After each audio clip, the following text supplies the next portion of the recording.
warahmatullahi wabarakatuh. Halo semuanya, berjumpa lagi dengan saya Regan Bahtiar. Bagaimana kabar kalian? Semoga kalian tetap diberikan kesehatan dan semangat dalam belajar. Nah, sebelum itu saya ucapkan terima kasih kepada kalian semua karena telah mengunjungi video saya. Dalam video ini, saya akan membahas mengenai teks laporan hasil observasi atau bisa disebut juga teks LHO. Observasi sendiri merupakan sebuah proses dalam mendapatkan data melalui pengamatan. Nah, data-data tersebut nanti kita masukkan ke dalam teks laporan. Tanpa lama-lama lagi, mari kita bahas. Teks laporan hasil observasi atau bisa kita sebut juga teks LHO.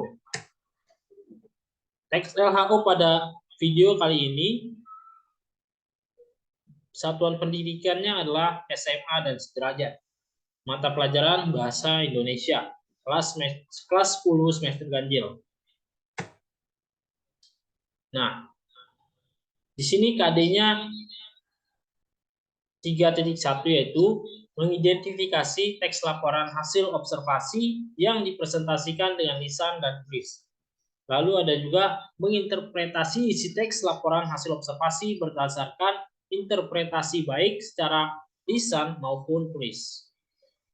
Adapun IPK dari teks LHO ini yaitu menentukan isi pokok laporan hasil observasi, lalu juga menentukan ciri-ciri kebahasaan dalam teks hasil observasi.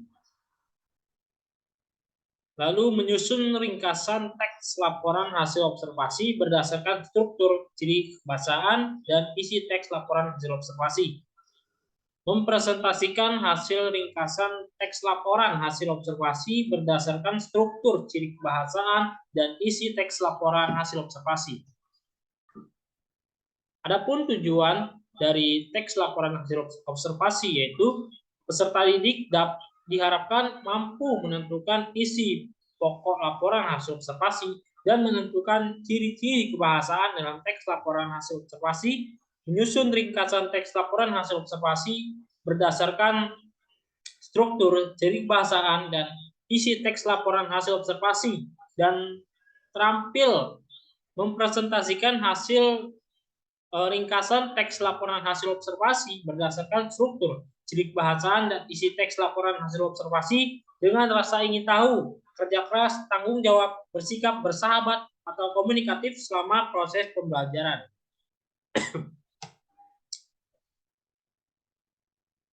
Nah, teks laporan hasil observasi itu apa sih? Di sini ada kata observasi, di mana observasi sendiri merupakan proses untuk mendapatkan sebuah data informasi melalui pengamatan. Nah, hasil pengamatan itulah yang nantinya ditulis dalam sebuah laporan. Teks laporan hasil observasi adalah teks yang memiliki struktur deskripsi umum dan deskripsi khusus. Teks ini memiliki ciri khas berupa keterbatasan dalam mengungkap sebuah objek. Teks ini mementingkan rincian sebuah objek ditandai dengan adanya kalimat definitif serta kalimat simpleks dan kompleks. Lalu apa tujuan teks laporan hasil observasi? Nah, di sini ada 1,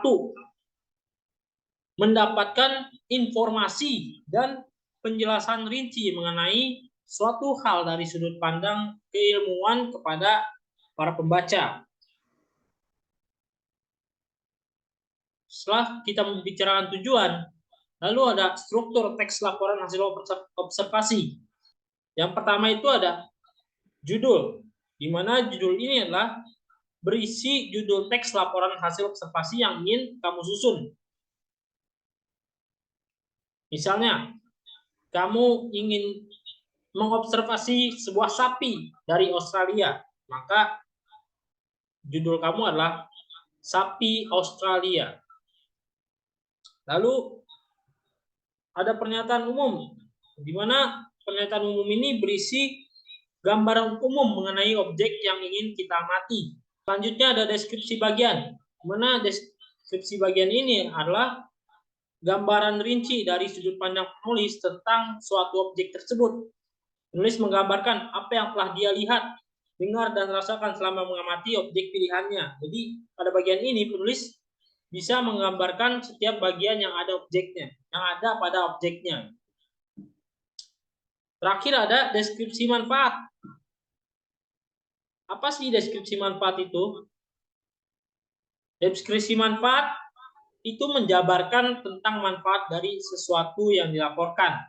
Deskripsi manfaat dapat mengambil sudut pandang dari berbagai pihak yang sesuai dengan fakta yang ada. Lalu selanjutnya ada kaidah kebahasaan XLHO. Untuk membuat teks laporan hasil observasi, pertama kita harus tahu dulu nih kaidah kebahasaannya itu kayak gimana. Tentunya kaidah kebahasaan inilah yang membedakan teks laporan hasil observasi dengan teks-teks yang lain. Apa aja? Nah, yang pertama itu ada menggunakan kalimat definisi. Pada teks LHO ini, kita sering menggunakan kalimat definisi. Biasanya ditandai dengan kata adalah pada pernyataan umum yang menyatakan pengertian atau definisi dari aspek yang akan kita bahas. Contoh, kemangi atau disebut basil adalah dedaunan kecil yang memiliki aroma khas dan lembut dengan sentuhan aroma limau. Nah, seperti itu adalah kalimat definisi. Yang kedua itu menggunakan konjungsi atau kata hubung. Kita juga menggunakan konjungsi atau kata hubung, teman-teman. Konjungsi yang kita gunakan ini adalah kata hubung antar kata seperti dan, atau, yang, untuk, dengan, dan sebagainya. Lalu ketiga, menggunakan kalimat simpleks dan kalimat kompleks. Kalimat simpleks adalah kalimat yang menggunakan satu verba dan menyatakan aksi, peristiwa, atau keadaan, atau biasanya disebut kalimat tunggal. Contohnya, setelah dingin, kembali peras-peras daun kemangi. Lalu kalimat kompleks, di mana kalimat kompleks ini adalah yang terdiri dari dua struktur atau lebih dengan dua verba. Lalu selanjutnya menggunakan sinonim atau antonim. Dan itu pada teks laporan hasil observasi menggunakan sinonim atau antonim, yaitu misalkan kemangi dapat disulap menjadi toner yang bisa digunakan sebelum tidur setelah wajah dicuci bersih. Nah, contoh sinonim yaitu kemangi berupa sebagai salah satu daun yang sangat berpengaruh pada kesehatan seperti vitamin A, B, dan C yang memberikan manfaat bagi tubuh.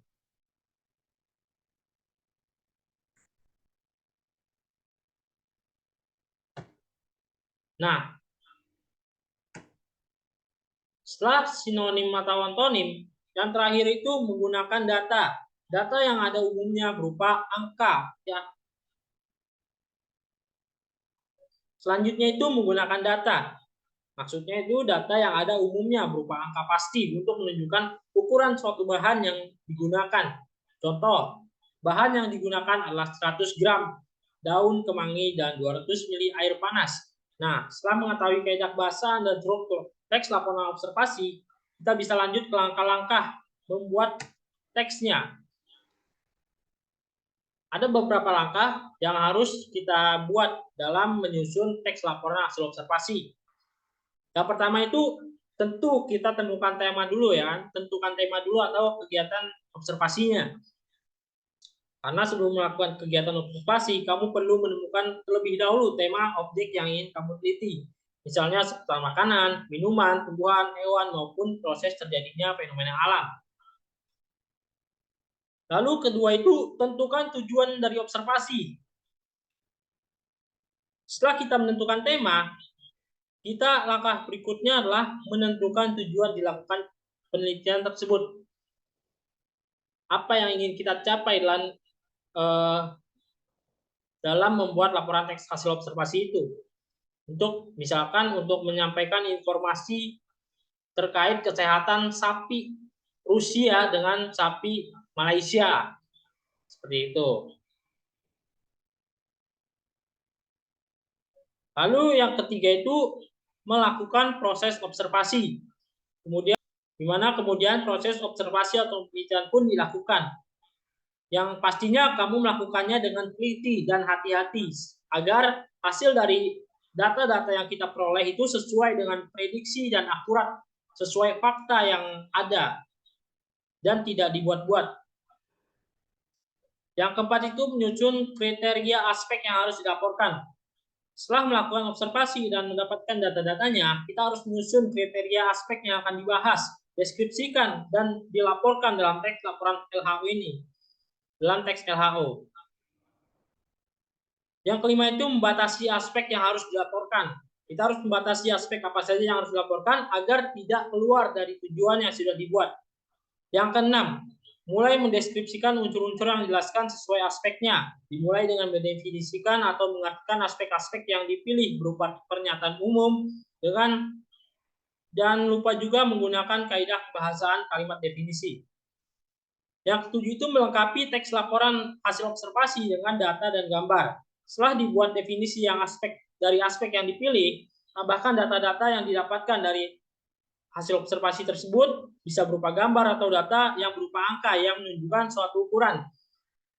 Tidak lupa juga kita harus menggunakan kaidah kalimat simpleks dan kompleks, konjungsi, sinonim, dan antonim. Yang kedelapan itu membuat simpulan hasil observasi. Di mana setelah kita melengkapi data dan gambar, kita bisa membuat kesimpulan dari observasi yang telah kita lakukan. Nah, selanjutnya, mari kita lakukan sedikit observasi terhadap 3 gambar yang ada di depan kalian. Yang pertama itu kita bisa melihat gambar jeruk. Nah, gambar jeruk ini berwarna oranye dengan daun di atasnya yang berwarna hijau. Nah, lalu ada gambar sapi, di mana sapi ini berjumlah 3. Di mana sapi ini berwarna ada yang hitam putih, hitam coklat, dan putih. Ukuran dari sapi itu juga berbeda-beda. Misalnya, yang hitam putih dan hitam coklat berukuran besar, sedangkan yang putih hanya berukuran lebih kecil. Lalu di sini ada 3 bola, di mana bola nomor 1 berwarna merah, bola nomor 3 berwarna biru, sedangkan bola nomor 4 ini berwarna-warni. Nah, berikut adalah seperti itulah observasi dilakukan. Kurang lebihnya mohon maaf. Assalamualaikum warahmatullahi wabarakatuh.